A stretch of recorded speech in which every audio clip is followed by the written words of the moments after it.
সত্যি বাইরে গরম, মানে অনেক জল খেতে হয়, সেটা করছি। আর স্কিন কেয়ার বলে খুব বেশি কিছু করি না। ওই রাত্রিবেলা যখন শুটিং সেরে ফিরে আসা হয় বা বিভিন্ন কাজকর্ম সেরে ফিরে ভালো করে মেকআপটা তোলা হয়, সেটা নারকেল তেল দিয়ে অবশ্যই।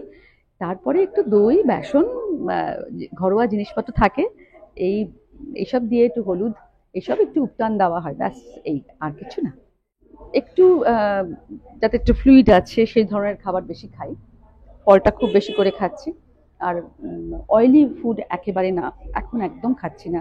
মানে ভালো লাগছে না, খেতেই ভালো লাগছে না। এমন অবস্থা না, বাইরে এত আগুনের মতন মানে অগ্নিবর্ষণ হচ্ছে, সেখানে কিছু খাবার খেতেই ইচ্ছা করছে না। সেজন্য যতটা লাইট পারা যায় ততটা খাওয়া। আমি তো বলবো বেশি করে জল খান, আহ, মানে নিজেকে হাইড্রেট রাখুন, আর যতটা পারবেন ফল খান, লাইট খাবার খান। আর মানে অপ্রয়োজনে বাড়ির বাইরে বেরোবেন না, এখন যা হিট ওয়েভটা আসছে, অপ্রয়োজনে বাড়ির বাইরে বেরোবেন না। বাড়িতে থাকুন, সুস্থ থাকুন। অভিনয় জগতে আসা, আহ, স্নেহাশিস চক্রবর্তী ব্লুজে আছেন, ওনার হাত ধরে আসা। প্রায় জোর করেই আমাকে নিয়ে এসেছিলেন একটা স্পেশাল ক্যারেক্টার করার জন্য। সেখানে ওই নৃত্যশিল্পীরই ক্যারেক্টার। তো সেখানে আমি স্পেশাল ক্যারেক্টারটা করেছিলাম, এবং করতে করতে ভালো লেগে যায়।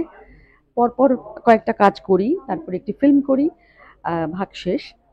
তারপরেই লিনাদির এই হাউস থেকে আমার ডাক আসে। তো তারপরে সেই যে এই হাউসের সঙ্গে যুক্ত হয়েছি, আর তারপরে অর্গানিকের সঙ্গে যুক্ত, লিনাদি এবং অর্ক, তাদের সঙ্গে যুক্ত রয়েছি।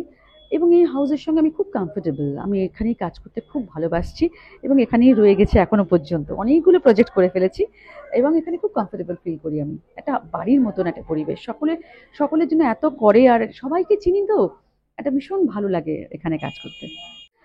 আমার বাবার ইচ্ছে ছিল আমি অ্যাথলেট হব, কিন্তু সেটা আর হয়ে ওঠেনি।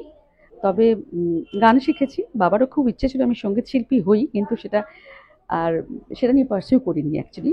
গানটা শিখেছি, খুব যত্ন সহকারে শিখেছি, এখনো করে যাই, মানে শখে। কিন্তু নাচটা নিয়ে আমি বেশি মানে প্রফেশন হিসেবে নাচটাই নিয়েছি। প্ল্যানিং সে অর্থে কিছু নেই, বাড়িতেই থাকবো যদি ছুটি পাই। আমি স্কুলে চাকরি করি, সেখানে একটা ছুটি পাবো, সকালটা মা বাবার সঙ্গে কাটাবো, বাড়ির যারা আমার খুব কাছের মানুষ তাদের সঙ্গে কাটাবো। একটা ছোটোখাটো প্রোগ্রাম আছে, অনুষ্ঠান আছে, বাইরে কলকাতার বাইরে যাওয়ার কথা, কিন্তু সেটা আমি যাবো কিনা এখনো ঠিক করিনি, কারণ বাবা একটু অসুস্থ আছেন। তাদের সঙ্গে সময়টা কাটাবো, নতুন শাড়ি পরবো, গয়না পরবো, খাওয়া দাওয়া করবো, ব্যাস। নতুন জামা, আমি সবসময় শপিং করতেই থাকি, কিছু না কিছু কিনতেই থাকি। তাই মানে এইটা ঠিক এই অনুষ্ঠানের জন্য কিছু কিনবো, হ্যাঁ একটা তো কিছু কিনতেই হয়, কিনেছি।